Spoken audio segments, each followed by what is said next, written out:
We're back, baby! For today's video, you and I are going to talk about 6 Wattpad short story gems that I believe dapat basahin mo rin. Let's go! This is BookTube. BookTube is a subculture community dito sa YouTube kung saan ang mambabasa ay nagre-react tungkol sa mga kwento na kanyang binasa para sa future na mambabasa. Kayo yon. Now, I have 6 Wattpad stories, actually short stories na binasa ko, and I'd like to introduce them to you as well. So, kung ikaw ang author or member ka nung mga mambabasa nitong author na to, please note that this video is not meant to hate, berate, humiliate, or cause tea or drama sa'yo, sa inyo, at sa community nyo.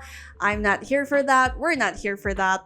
We're just here for the stories. So, I chose a roster of short Wattpad stories na kayo mismo ang nag-submit sa akin via Facebook. By the way, maraming salamat po sa mga nag-send, sa mga nag-comment ng mga stories nila dun sa post ko sa Facebook. And to make sure that my video or itong review ko is not biased, I really did not talk to any of these authors. So, nag-submit lang sila dun sa Facebook post ko and then I just read it. I did not contact or talk to any of them.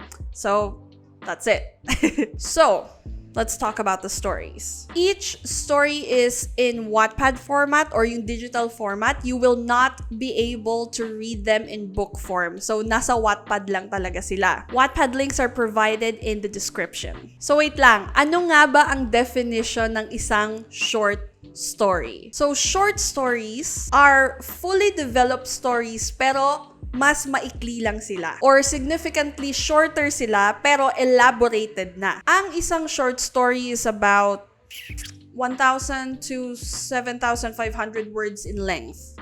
Yon ang fast definition ng isang short story. Ang language nitong mga stories na binasa ko on Wattpad is Taglish or Tagalog-English. Ang number of chapters varies.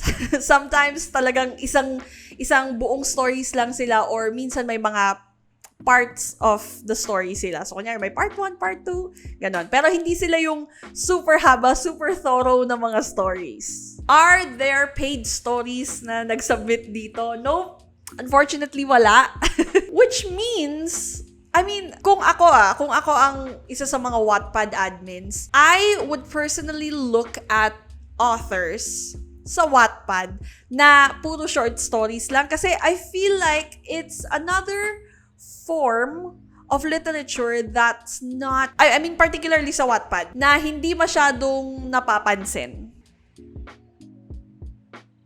Let's start with The End of Us by Kulin. Itong story na to, na-publish na to by Ukiyoto Publishing nung 2022. So that's very recent. I like the writing style or at least yung flow nung kwento nitong writer na to. I like the writing, it's clear, it's poignant, it's relatable at some point. So the story revolves around the mundane, everyday life nung isang couple or yung buhay nila na magkasama and how they grew together. Ito, at first, akala ko this is going to be the atypical moving on trope or storyline. I'd say itong short story na to, it does have its ups and downs. I think what I like most about this story is that yung pagkaka-display nung relationship ng couple at paano sila nag-end up dun sa parang pagkaka-split up nila na situation. Sa totoo lang, this story is a good representation ng isang totoong relationship. Yung lesson dito sa story na to is relatable and it's very clear. Hindi niya tayo binigyan ng masyadong fluff, but if you read the story in itself, pag binasa mo siya at kunyari nasa parang relationship ka at meron kang parang medyo pinagdadaanan yung relationship nyo, I'm sure makaka-connect ka dito sa story na to and it might help you maybe with your moving on or maybe with solving your own differences or yung differences mo ng partner mo. Kasi ang isa sa mga pinakamalaking lesson na sinasabi niya dito sa story na to is, yes, ang isang relationship can have its ups and downs, pero it's entirely up to the both of you to solve it. You're not in a relationship to be against each other or to one-up another, pero you are in a relationship kasi you are going through the problem together. So, yun yung pinaka-message nung story. Has this story been done or, alam mo yun, meron bang mas mahabang version nito? Yes, I know a couple, pero it's mostly on the international side of things. So my personal rating for the story is a 3 out of 5 stars. Till Sunrise by Valerie Diestro. I hope I did not butcher your name.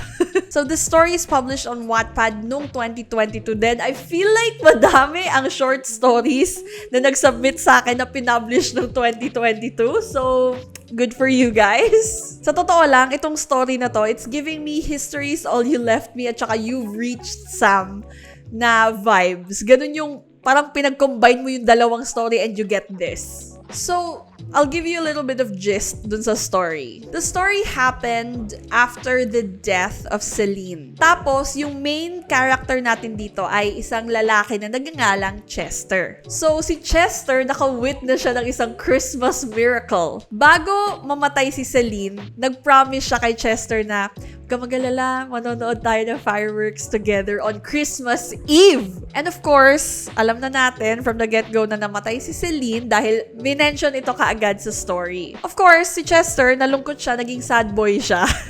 He was left with a broken heart and a broken soul on Christmas Eve. So, anyway, dito na papasok yung You've Reached Sam vibes niya.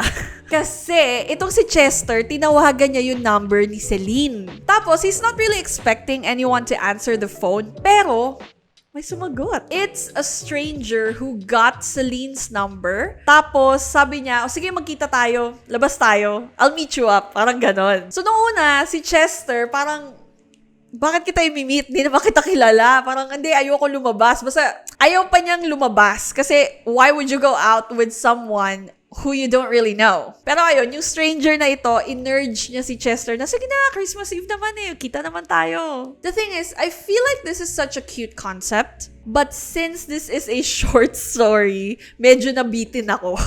And meron siyang feeling na para siyang minadali or it was rushed. I'd say it's a little bit too rushed for my taste. Lalo na yung ending. And I don't know, it wasn't exactly spectacular as much as I wanted it to be. Definitely there's room for improvement dito sa story na to, or at least sa writing style nitong author na to. Lalo na doon sa mga dialogue. But I feel like this author wrote this short story with a direction and ending already in mind. So, props to that. It's just that the execution nitong story, it's not really a problem, I'd say. Pero isa yun sa mga naging cons dito sa story na to. I rate this story 3 out of 5 stars. Okay, now let's talk about Until the Last Drop by Lady Rose 011. Okay, first of all, ang rating ko dito sa story na to ay 4 out of 5 stars. Let me tell you why. I mean, this is how you write a hook. When I read the twist, doon pa lang sa simula ng story, I personally did not expect that I'd be reading a story from a perspective of the ghost. Tell me that's not a good hook. Sabihin mo sa akin na hindi okay yan.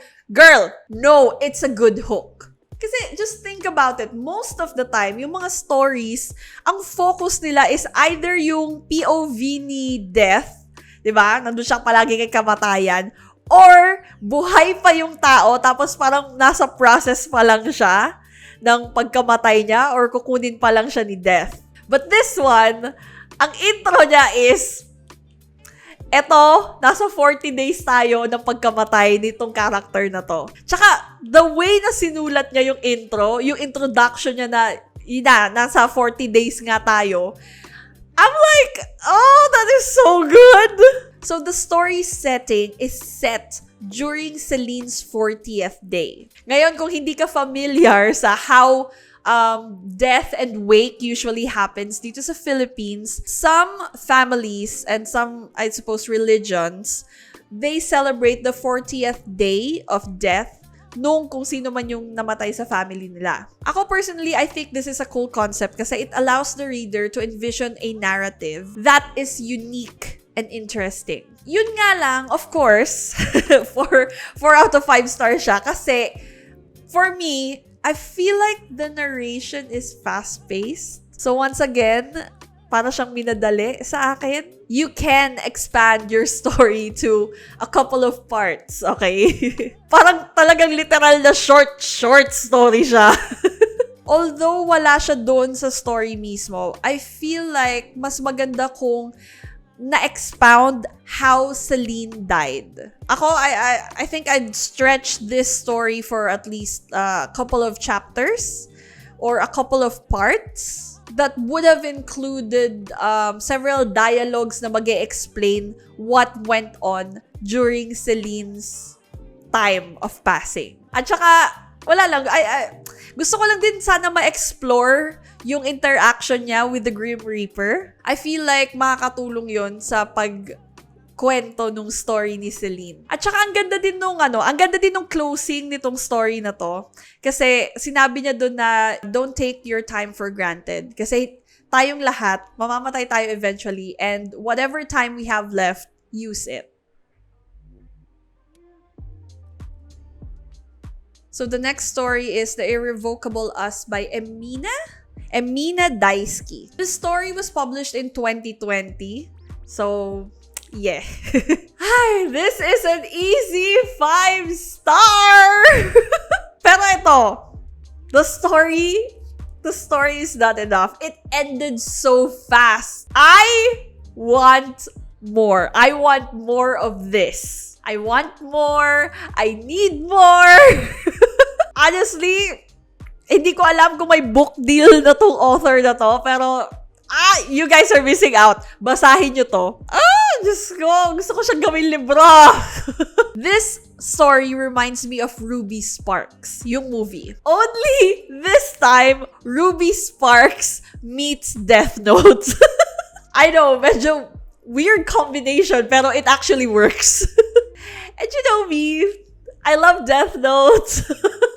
Yung original. Hindi yung nasa Netflix. We don't talk about that. So, the story goes like this. Merong isang notebook na nag-a-appear sa isang tao.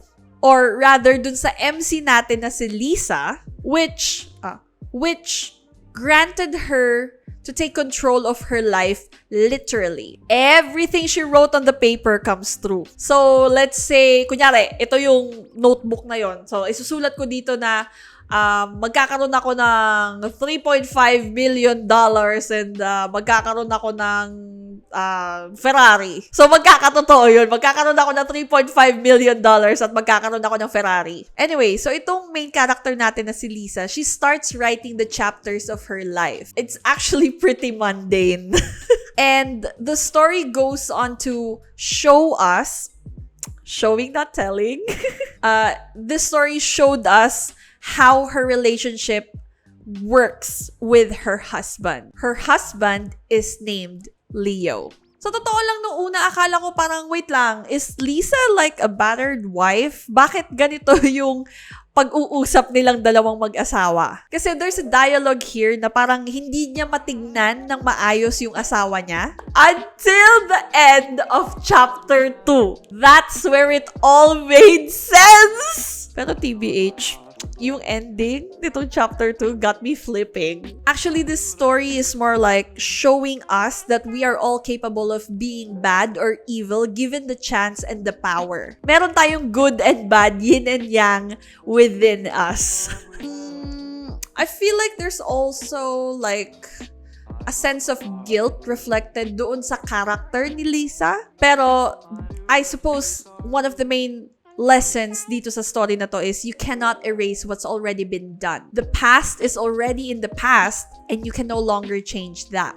That's why we should always be ready to face the consequences of our actions so we can move forward to a better future. But the ending is super rushed! The ending is super rushed. Nabitin ako, author. I wanted more details! I wanted more details on Lisa. I wanted more details dun sa lore nung notebook. Like, tell me, what's the story behind the notebook? How did it come to be a notebook? At saka, what else did Lisa manipulated dun sa buhay niya? I mean, surely, diba, you as a person, you're taking control of your life. There must have been repercussions or at least mga challenges sa kanya while she's going through, growing up. Diba? Kasi, nag-start siya, nakuha na niya yung notebook, parang bata pa siya eh. So, gusto ko malaman ano-ano yung mga naging challenges niya growing up with the notebook. And what were the consequences that led her to this guilt? Kasi ang pinakita lang dun yung guilt niya dun sa marriage eh. Lalo na kay Leo. So, there you go. Honestly, good job, author. 5 out of 5 stars. The next story is Ang Tinupad na Pangako by Scarlett Rain. Ewan ko lang kung nakikita dito, pero maglalagay na lang ako ng picture ng cover dito. Okay, the story was written last year, 2023. Napaisip ako, akala ko 2023 ngayon. Ewan ko, medyo nalilito pa ako sa dates. Okay, the rating or my rating for this story is 2 out of 5 stars. I included this here kasi I want to give a chance for this author to maybe rewrite the story.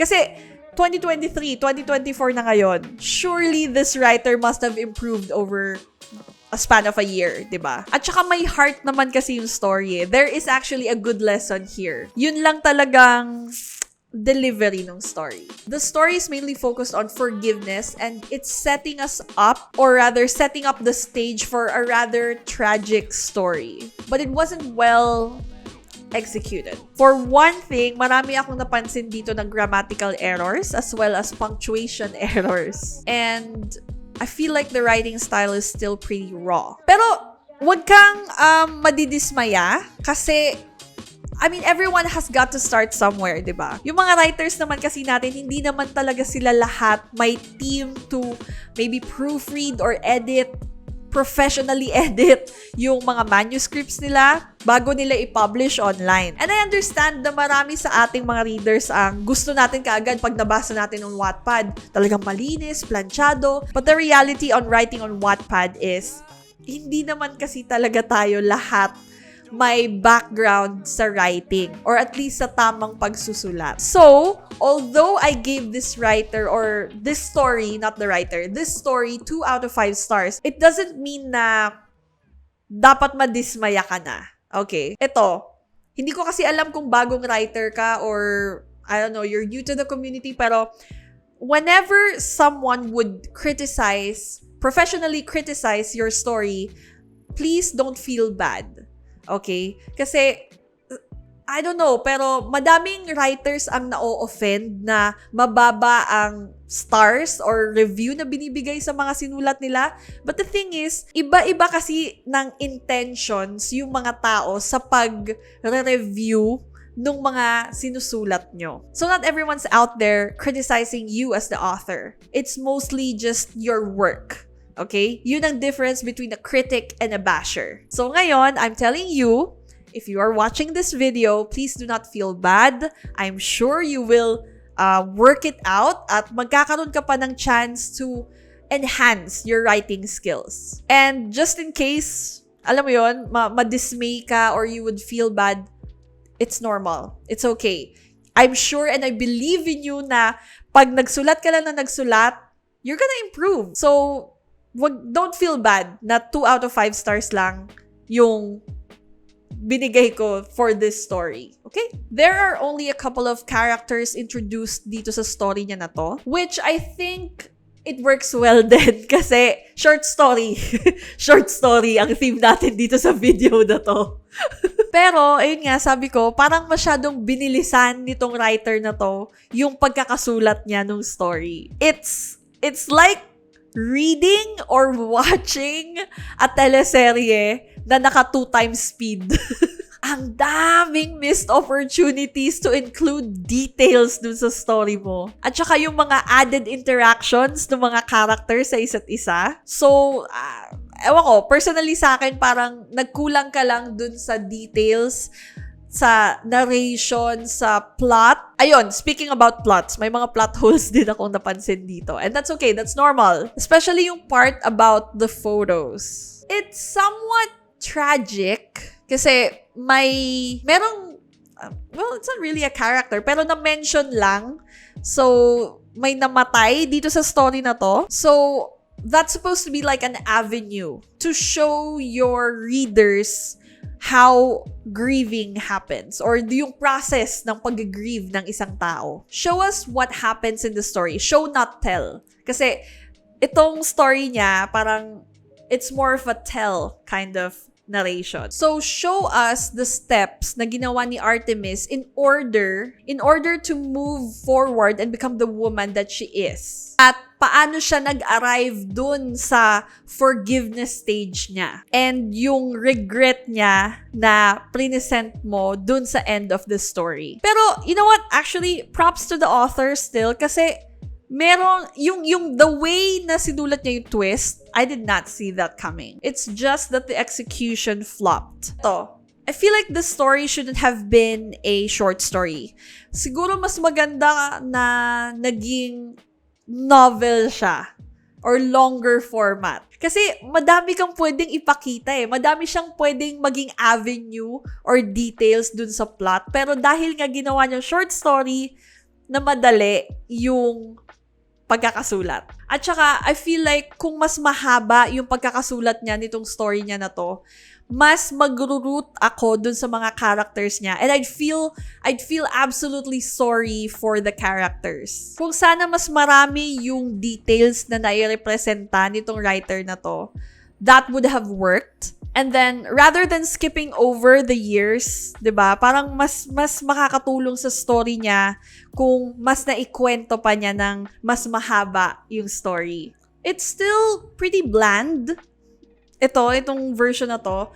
Pero, ewan ko, sa tingin ko kung mas mai-improve or i-rewrite to nitong writer na to as a long story, mas gaganda siya. The final story for this video is my short stories by Sayurima. This story was written in 2022. Ito, ang rating ko din dito sa story na to ay 2 out of 5 stars. Kasi it's a compilation of short stories that's mostly on tungkol sa YA romantasy. So, romantasy is the combination of the words romance and fantasy. Romantasy. Meron din siyang mga thriller and mystery. So, talagang madami siyang genre all-in-one story. Or rather, all-in-one book. Digital book. Pero out of all the 9 stories dito, isa lang actually ang nagustuhan ko. And yun yung reason na parang medyo nabitin na nalungkot.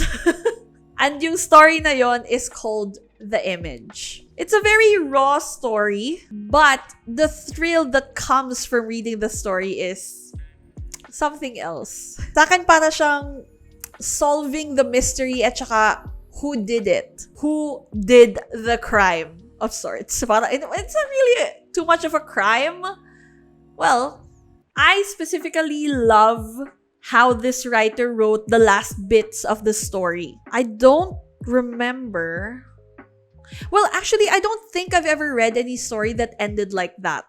Yung sa The Image, ha? So, props. So, bakit madami akong good things to say about the story, pero bakit 2 out of 5 stars? I'm rating it 2 out of 5 stars because of how it was written. The dialogues are unfortunately not as mystifying as it should have been. At yung introduction nung The Image, nung story nung The Image, it should have been, or rather could have been, written with more details. It's always the details that are missing. So, ewan ko, I feel like madami sa inyo ang hindi pa masyadong na-explore talaga ang short stories na genre. So, I hope for any writer na gustong i-explore yung genre na yon, please read a lot of short stories para mas maintindihan nyo na you can write longer word counts para sa isang short story. Kaya rin siguro madalas yung mga short stories na nabasa ko na hindi nyo masyadong ine-expound yung story nyo or yung plot nyo. Kasi you can really do so much sa mga characters nyo. Madami kayong mga magagandang concepts, but, ewan ko, dahil lang talaga siguro iba yung idea nyo ng short story, kaya sobrang i-click. But it's there. The plot is there. The direction's there. So, yun lang talagang execution. The problem, apart from the execution, is also the writing style. Sabi ko nga, it's still really raw. Ito. May part siya dun sa, merong parang author's note or disclaimer, itong writer na to, dun sa ending ng The Image. Akala ko mapapanood ko yung YouTube na video. Kasi sabi niya doon, yung story na The Image is parang ginamit nung kapatid niya as like a project or a play. Tapos yung kapatid niya, yun yung nagpe-play, I mean, siya yung part siya nung mga characters, parang ganon. So, gusto ko siya mapanood. Kaso, when I tried looking it up, hindi na daw available yung video online, which is fine, it's fine. Pero wala lang, na-curious lang ako, so that's why I checked it out. Alright, there you go, my lovely Artahanans. Thank you so much sa lahat ng nag-send ng mga short stories nila. If you like this video, please tell me sa comment section para alam ko kung gagawa pa ako ng part 2 nito. Kasi sobrang dami nyong nag-send sa akin ng mga short stories nyo. And yung iba sa kanila hindi ko pa nababasa. So I'm just excited to read it. And gusto ko din ma-share sana sa inyo pa yung mga stories na yon. So, please, do tell me if you want a part 2 to this. Tapos, if you have time, subscribe.